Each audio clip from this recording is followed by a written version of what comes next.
Spectrum on Radio 1 FM 90 is brought to you by Stanbic Bank. Welcome back. This is Spectrum on Radio 1. I'm your host, Edmond.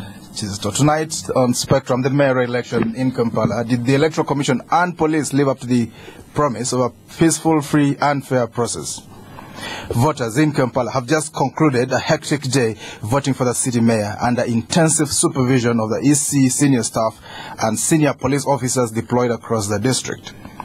The voting today followed intense preparations by the candidates, police and the Electoral Commission after serious irregularities and violence which marred the 23rd February processes. The process today was largely peaceful, although pockets of heated arguments and bitter exchanges were reported in some suburbs.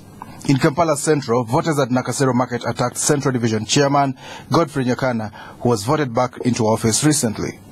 He was rescued from the polling station located in the market by police and his bodyguards when traders started pelting him with vegetables and stones.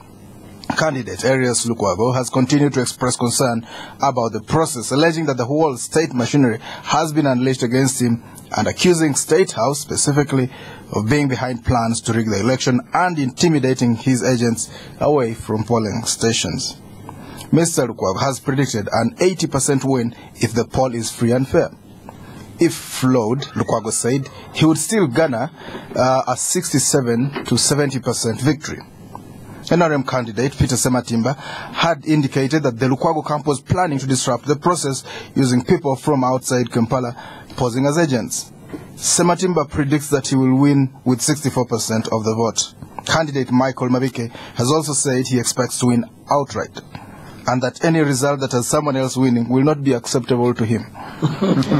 Candidate Francis Babu decried the low voter turnout, adding that he will be the winner if the process is free and fair. One candidate, Emmanuel Tumusime, did not vote because he is not registered to vote in Kampala. I think he votes in Chiruhura district, which is President Museveni's own district as well.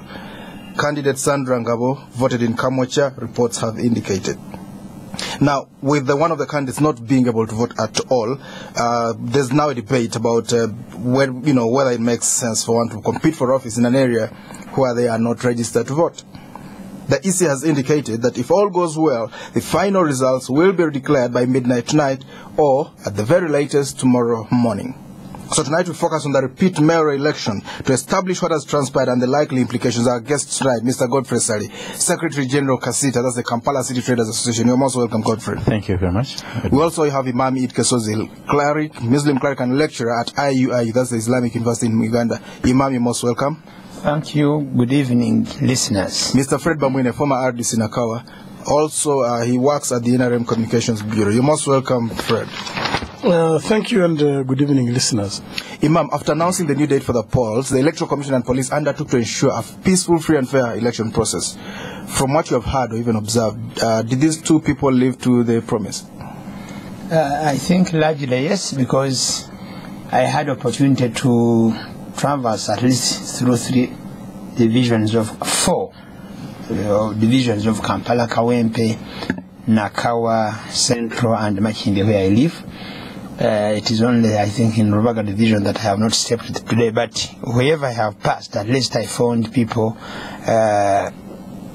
quite organized. And where I voted from and where I witnessed the vote counting, I was impressed because the people were so organized that when, for the first time I saw vote counting, when people had accepted to be outside the ring,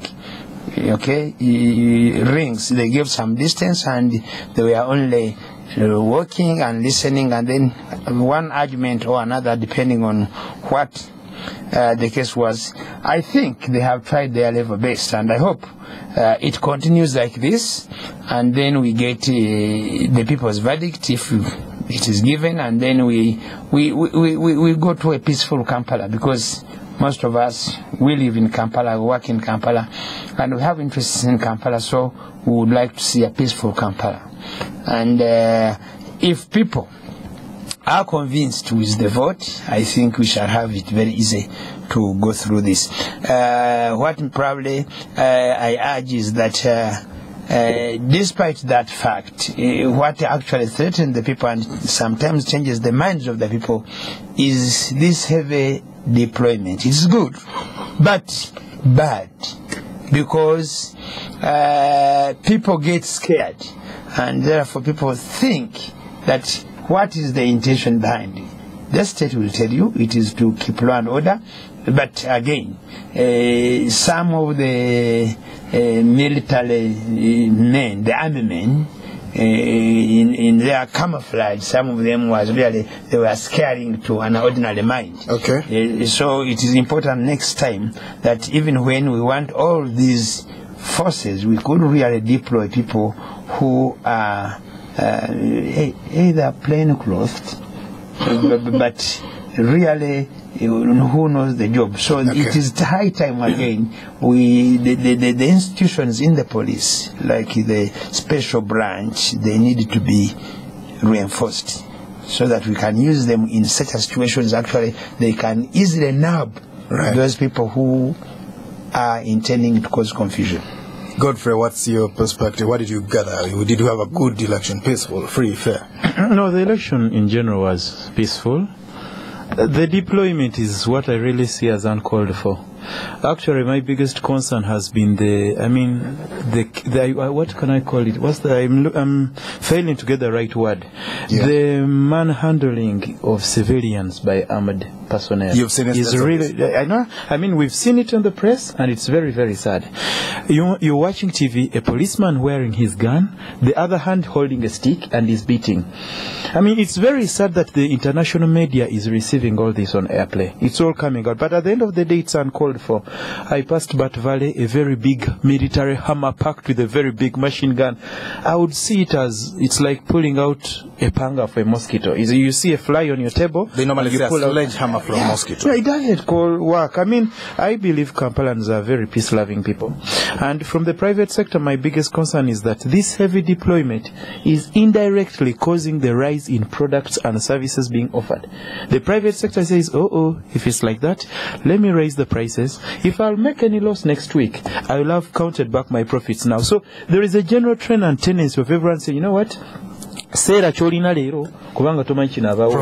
So let's profit today when there is this anarchy. And yet there is no anarchy. Right. So I said, in one way, it's like it is intended to intimidate, that there is a force that can respond to you. But in one way or another, I believe we've seen in other countries, I'm grateful that I'm certain most of you here have had the chance to travel around the world. And we've seen it in other countries that it's not the military deployment, it's not the guns that you go trotting left, right, and center that determine that. Because as an economy that's trying to be private sector led, this one indirectly affects the supply of goods and services. Farmers are saying, I can't bring supplies to the markets because I'm uncertain how I'll come back. You go to Natete roundabout, a hammer is packed over there. So on the private sector side, which I'm representing, my concern is that it's affecting trade and investment because prices are skyrocketing. Thank you. Fred Bamwine, have we seen peace, freedom, and fairness in this election? No, I think not only largely, but I can say 90% security has, and the Electoral Commission has achieved what they promised, because the last attempt to vote was a shame. It actually put Uganda in a bad light. So all efforts had to be made to make sure that the difference is put there, because the contending candidates were the same, the voters were the same. Almost what was there that time is the same what was there here today.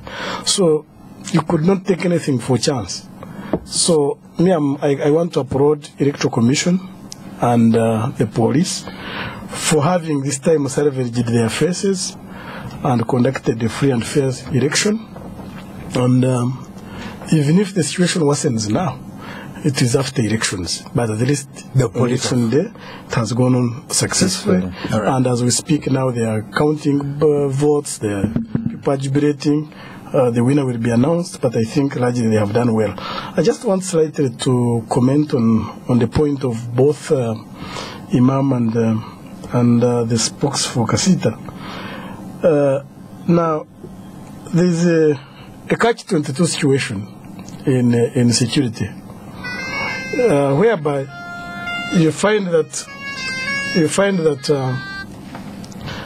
security has more information about you than you have yourself, on yourself. You may find, for instance, you have people who want to harm you. Police will do, security will do whatever it takes to protect you.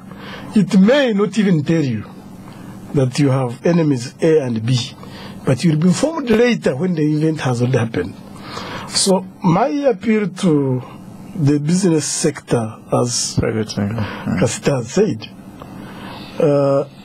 security and politics are a bit different from business. Actually, very different. Very different. I would appeal that before even you raise this complaint here, the government is available. And fortunately, this government is open to everybody. Right. As KACITA, you can seek to meet the Minister of Internal Affairs. Right. You can seek to meet the IGP. So that you are abreast of what is taking place. Otherwise, what I would like to say is that yes, there has been machinations from various groups before elections, general elections, and now, who have been trying by all means to make sure that Uganda, and particularly, goes into frames so that they can gain some credibility, they can gain some stakes. So therefore, once you have that kind of information, you don't leave anything to chance. You are talking about people who have moved in the whole world. Even if those who have not moved, fortunately, we have the international press here. You look at what is happening in other cities in the world, the kind of havoc that is taking place. I am very sure nobody would wish to have it here. But lastly, in security, they say the best commander is that one who averts